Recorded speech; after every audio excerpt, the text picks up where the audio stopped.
So every single time I try to give one of you a chance, it proves to be a mistake. You take my life and then you create your own portions of it to demonize me. You say, well, she must have been on a highway or she wouldn't have been. No, I wasn't on a highway. I told you the exact area where I used to stand. You can look it up. I stood on the corner, on the sidewalk, waiting for the light to change. When the light changed, I walked up the line of cars that was stopped, and people would hand me money through the passenger window. You act like it's impossible for people to hand money through the passenger. You act like it's impossible for me to not be the same people that you see out on the freeway, smoking crack and meth. You demonize my marijuana use when it is not a demonic drug. I use it to control my mental health issues that I do not have control of. That does not make me a drug addict. It does not make me a bad person. Here in California, there's actually something called the secret handshake, where literal drug addicts, people that do like heroin and meth, can get a gram of weed for free to help them through their withdrawals from the harder stuff that they're on. It's been known to help with the withdrawals from harder drugs. It's also been known to help extremely with a lot of mental health issues. That's why it's legal in California. It is a medication. And it's the only thing that I want to do. Y'all are right, I don't have to smoke weed. In California, I could easily find some meth, or some crack, or some morphine. I was actually given morphine once. The guy, Chris, the guy that lived with me for over a year, he was on meth. I could have partook in it at any time. Do you know why I didn't? Do you know why after 5 years of being homeless, being on those streets, having it readily available where men would come to my tent selling hard drugs in the middle of the night, they would go tent to tent. Y'all know why I never went back into that life? Yes, I say back into that life because I was a hardcore drug addict for like 3 years. Between 2009 and 2013. They were hard years for me. I won't go back to it. I use marijuana because it helps.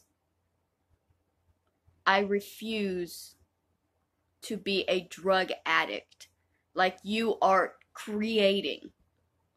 You are creating me to be the drug addict that you want me to be. And I could easily go back to that life.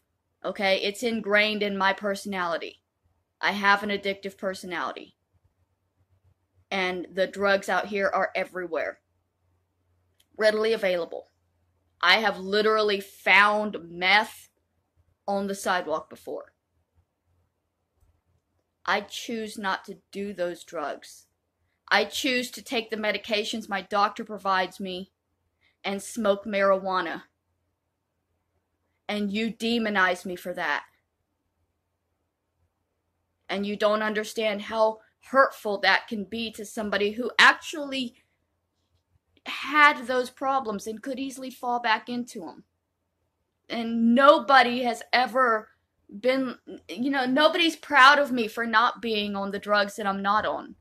They just hate me for the ones that I use, which is literally marijuana that's legal. I used to be on a lot more. I could still be on a lot more. I'm choosing not to.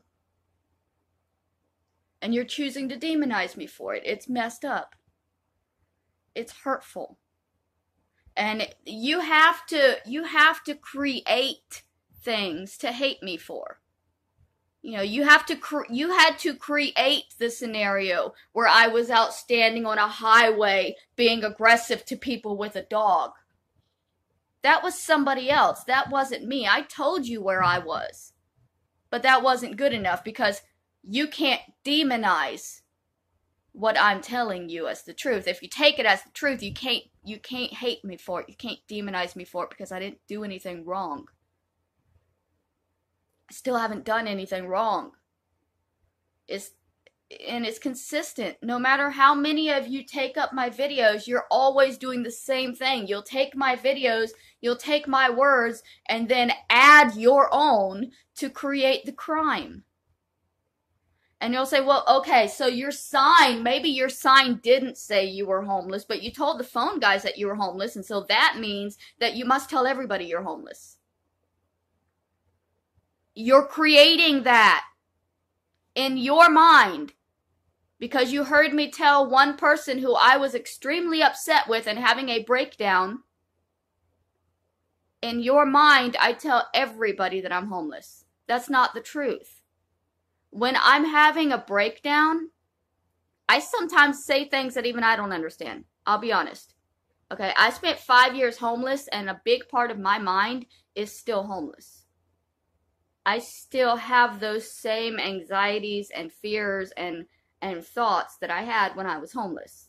So when I'm breaking down and having an explosion on somebody and saying things like, well, I'm homeless, it's possible in my mind I think I am at that time. Like, y'all don't even understand the changes in the brain chemistry when somebody is having a breakdown like that. But just because I said that to the phone people, it doesn't mean that I say that to anybody else. Because when I was out there with my sign that said anything helps and did not say homeless, I was stable and trying to stay that way. I wasn't out lying. I wasn't out freaking out. I wasn't out panicking. I was walking up and down Hollywood Boulevard wearing a sign saying anything helps. And y'all mixed the two situations together to create me walking down the boulevard with a sign saying homeless.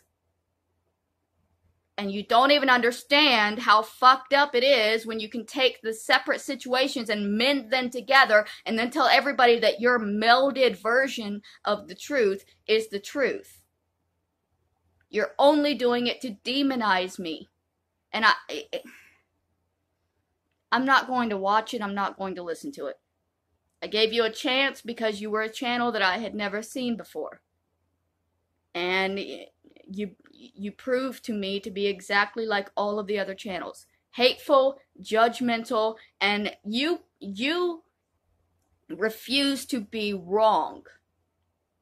You had to create me being out on the highway with a dog because it's the only way you could see it as being something that was a problem. It wasn't what I was doing. And the police will stop you sometimes, even if you're not causing a problem. But, whatever. I won't come back into your video. I don't want to have anything to do with you.